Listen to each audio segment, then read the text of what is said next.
Remember this? Let's go. Stay on the front. It's back this season on CNT. America's Next Top Hooker returns. Remember the drama. Oh, God! Yo, bitch, you better make me my money. Remember the joy. I won the street walking section. Can reality TV ever get any better? One of you hookers is gonna be a winner. America's Next Top Hooker. It's time to put women back where they belong. This is CNT.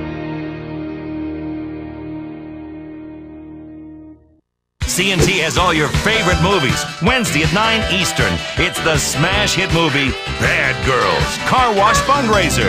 Message of hope. May not be suitable for all viewers. This is CNT. Tonight, a major TV event. Part 1 of the story of a remote Dutch trading post that would become the armpit of the world. It captured our imagination and held our dreams close to its breasts, gently drowning us in a milky discharge. It is the site of some of mankind's most grandiose achievements, and also our society's most squalid and depraved debaucheries. A history of liberty. Major support for this documentary is brought to you by the Bank of Liberty and the Public Broadcasting Corporation, where our budget is cut every year to pay for more bombs. If you take a look at the microcosm that is Liberty City, millions of people, a collective consciousness but utterly alone in a crowd, a million souls crying out to be heard, piled on top of each other, like kittens in a bag, all wanting to kill each other or suck from society's teat. It is a city with so much history. It is the history of the modern world, particularly for people who can't use a map, and like sweeping generalizations, a history of decadence, a history of corruption, a history of liberty. On September 4th, 1609, Horatio Humboldt, an English explorer hired by the Dutch to find a new place to sell weed, steered his trusty ship into the mouth of a great river, the Humboldt, which he wrote in his log. "It is a strange and fortuitous coincidence that lush future site of commerce coincidentally shares the same name as me, for the locals call it the Humboldt. Honestly." That being said, looking through contemporary journals, even then the Humboldt River was a polluted mess. The Chickasaw Indians would shit and piss right in the river. It wasn't safe to swim in. With that knowledge, it makes it much easier to ignore the awful genocide and epic larceny our forefathers committed and talk about big ideas in grandiose terms and hope we get book deals. Horatio Humboldt had stumbled into the natural harbor that would become the greatest sociological experiment the world had ever seen, to determine if all the people in the world could live together in a single place. The answer is, of course, no. Liberty City was founded by the Dutch, and all the Dutch cared about was appearing to be purveyors of liberal values. But all they really cared about was pimping women and getting high.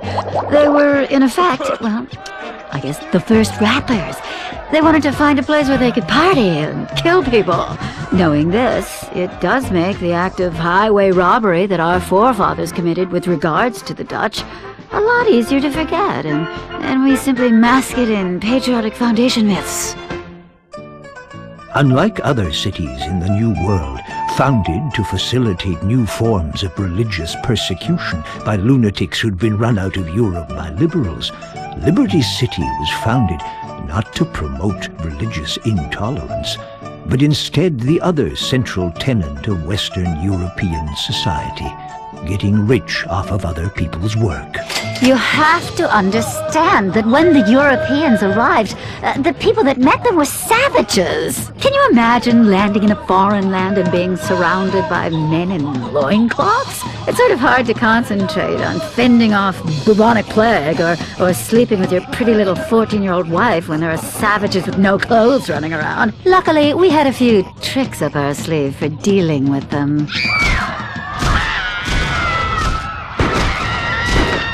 When Liberty City was founded at the beginning of the modern age, it quickly expanded its ego and learned to hate everyone else.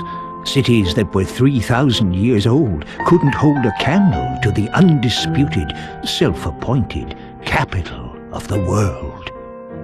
Oh, the maps were really, really shitty back then. I mean, I don't know if it was the drink or the scurvy or the raging syphilis passed about by the town bike, but look at this map! It's like a Spaniard with polio painted it.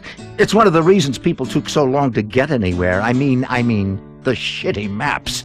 The other reason was the savages.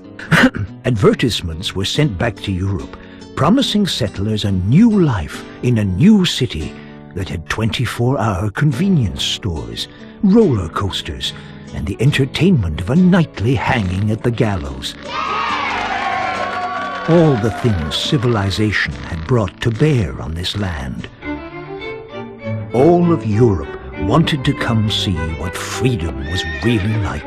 When they arrived, they were aghast at America's new pastime, watching animals fuck and betting on it.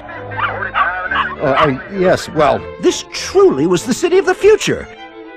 Word spread, so did the settlement. They chose the slender island in the bay, which they called Algonquin, after the old Indian word Algon-ku-win, thought by some to mean place for condo skyscraper, and by others as island to catch an STD. In 1625, right after the colony was founded, the first ship of slaves arrived to give the hard-working, morally upstanding, non-hypocritical Americans, newly free from the tyranny of Europe, time to focus on important things in life, like yelling at their women for buying too much shit in the strip mall. The new economy was a boom. It was very different from failed Jamestown, where a bunch of incest-loving cannibals consumed each other in an orgiastic fury of self-important nonsense, although the exact nature of the differences escapes me just at the moment. But regardless, Liberty City gave the white settlers plenty of time to focus on the important things, like getting laid. The slave craze was huge. It was like waiting for a new iFruit phone to come out. People would line up at the docks and wait in line for days to own their very own person, and then put them online for a higher price. Some dissenters wondered about the moral consequences of a nation founded on genocide, slavery, and theft, but they were quickly imprisoned as being unpatriotic by proto-chicken hawks. Of course, we have very different values now. That year, all the local indigenous tribes were brought together and paid for what would be the greatest real estate deal in the history of the world. 14,000 acres of prime downtown real estate for some spare change, a porno magazine, and front row tickets for a game of cricket.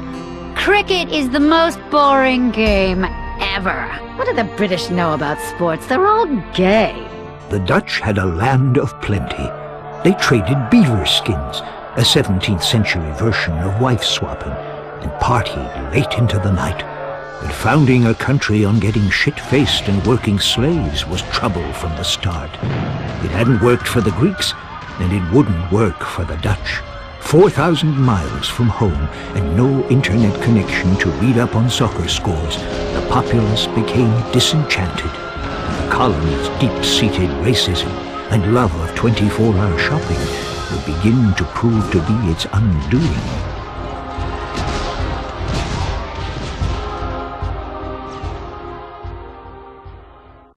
What happens when you take a whole chicken, pack it full of mashed potatoes, top it full of gravy, insert some corn, then deep fry it? You've got yourself a meal. The all-new stuffed Pollo Toto Frito, now at Cluck and Bell.